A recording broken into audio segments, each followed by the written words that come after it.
in, Theatre Royal. It must be a dream. This is not proper. There's life, there's death, and there's opera. I mean, I can't imagine what it would be like without Scottish opera. It was a dream after all. We should be looking at ways of expanding people's experience, not narrowing it. Scottish opera missing the beat in excess tomorrow at 10:40 BBC Scotland on 1. This is serious business. Over on BBC2 in 10 minutes, a look back over 4 decades of European football, including interviews with Bobby Charlton and Ron Greenwood in Football, Fussball, Voetbal. Another diversity of solutions to the search for happiness, including sex therapy and good eating, is discovered by Angus Deaton in 15 minutes. News now on BBC Scotland on 1 with Peter Sissons. Israel, a nation in shock, grieves for its murdered leader Yitzhak Rabin. Hundreds of thousands have been queuing to pay a final tribute to the man who said he was ready to take risks for peace. And political leaders west and east are making their way to the funeral as they assess the impact of his loss.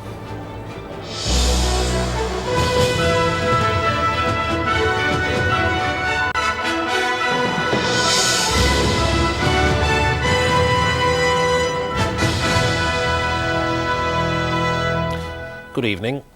The people of Israel, who've never before lost a head of government to an assassin's gun, are tonight queuing silently in their tens of thousands to say farewell to Yitzhak Rabin. He was shot dead just over 24 hours ago by a Jewish extremist shortly after addressing a peace rally. And the death of one of Israel's greatest war heroes, whose peacemaking with the Palestinians split the nation, has left Israel stunned and uncertain. His funeral will take place tomorrow in Jerusalem. So far, 42 heads of state and government have said they'll be there. By mid-afternoon, tens of thousands of people had already filed through the garden of the Knesset, Israel's parliament, past the coffin of their dead prime minister. The police are expecting 1 million, a fifth of the population, to pay their respects before Mr. Rabin's funeral tomorrow. There's been an explosion of grief. In the last few months, there's been a lot of easy speculation here about Jew killing Jew. Now they've seen what that really means, and it scares them. Earlier, supported by her family, Mrs. Leah Rabin led the mourners as her husband's coffin was laid out at the Knesset. Yitzhak Rabin's son said the Kaddish, the Jewish prayer for the dead. The caretaker government was represented by Shimon Peres, who became acting prime minister when Mr. Rabin died of his wounds. Last night had seemed so promising. 100,000 people had gathered in Tel Aviv to demonstrate for peace in support of Mr. Rabin. He seemed well satisfied. A few minutes before he was shot, his wife kissed the organizers of the rally and they set out for home. Mr. Rabin was hit as he reached his car. A bodyguard was wounded when he threw himself on the gun. The police hustled the assassin away. Later he told them that his orders came from God and that he had no regrets because Mr. Rabin's pursuit of peace made him a traitor to his people. He said he'd planned to kill Mr. Peres as well. The man has been named as Yigal Amir, a known Jewish extremist. Earlier this year, police dragged him from an illegal demonstration in the occupied West Bank against concessions to the Palestinians. In the early hours of this morning, Shimon Peres convened the cabinet. Every face showed their horror and the daunting scale of the job they'd been left to finish. Mr. Peres said his old colleague had been delighted by the turnout at the peace rally. Never did I see him more happy, more excited, more complete with himself.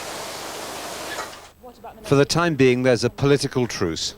I think we have to exercise today a great deal of restraint and coolness of judgment, and above all, bring the people together to heal this terrible wound. A few subdued workmen were cleaning up after the peace rally in Tel Aviv this morning. Israelis fear their politicians will forget the calls for national reconciliation once the shock of the assassination recedes. The Labour-led coalition under Mr. Peres might try to channel all this by calling a snap election. Grief and nostalgia for Mr. Rabin might give them another 4 years in power, another 4 years to negotiate with the Palestinians. In Jerusalem tonight, tens of thousands of Israelis are still at the Knesset. They're clinging to the hope that Mr. Rabin did enough to make the peace process irreversible. I believe that the only way is to go ahead and to keep on with what Rabin said. There is only the peace that can bring us back together to have a future for those kids. But nobody here is very sure anymore.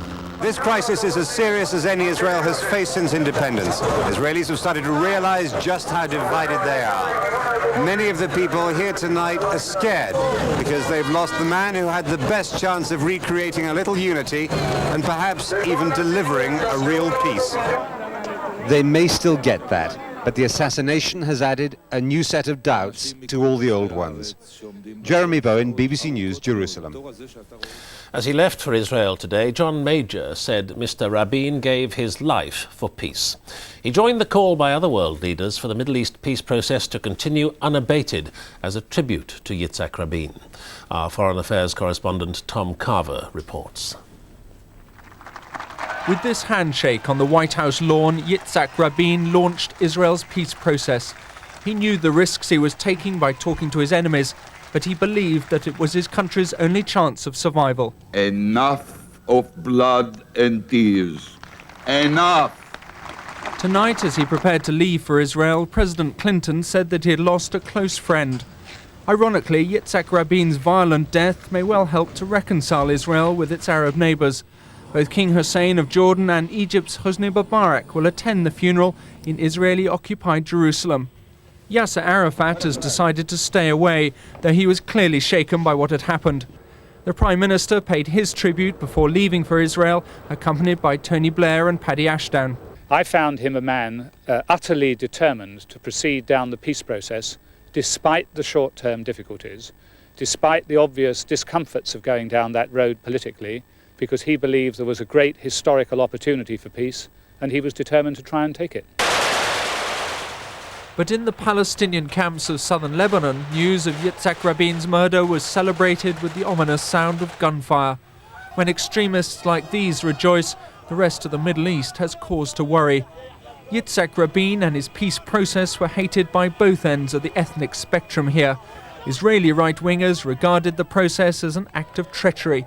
Their attack on a Palestinian mosque last year proved they meant business, but up to now no one believed they were capable of assassinating their own Prime Minister. For Yitzhak Rabin, switching from the role of general, the hero of the Six-Day War, to a man of peace took considerable courage. He lived long enough to witness the first stage. In May last year, the Gaza Strip and the city of Jericho were handed over to Palestinian control. This was followed a year later by Israeli troop withdrawals from a further 7 cities on the occupied West Bank.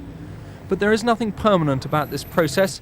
Whether it can continue without the dominating figure of Rabin must be open to doubt.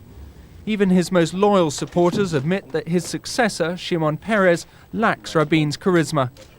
Next year, Israel is due to go to the polls. With Rabin now out of the way, the right wing could well seize power. If that happens, the peace process is unlikely to survive.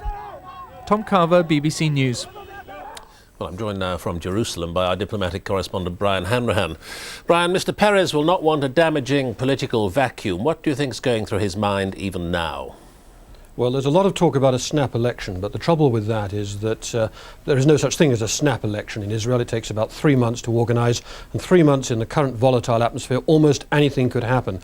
The other alternative is to soldier on, effectively to stick with Mr. Rabin's policy beyond the grave, keep the balances in place, and implement the peace plan, and hope that the security benefits will start to show through. If he goes for a snap election, he becomes a caretaker government. Effectively, he can't take any further decisions, and that freezes things as they are, with the peace plan only halfway implemented.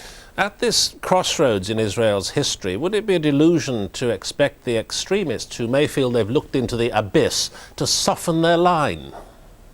Well, I spoke to one leader today from the right wing who, while trying to put a great deal of space between himself and any suggestive violence, was in no mood to compromise. He said that the issues that were at stake here were the survival of Israel. He was utterly opposed to giving back territory, and he would continue to be so. I mean, what this is going to be fought out on eventually in an election is not with the extremists. It's going to be fought out in the centre. What's happened is that over the last year or so, the centre has got worried about what's going on in Israel and has swung away to the right, got doubtful about the peace plan. This event may swing them back. On the other hand, it may scare them into going off towards people who don't want to change the status quo. It's a very, very uncertain time. Brian Hanrahan, thank you.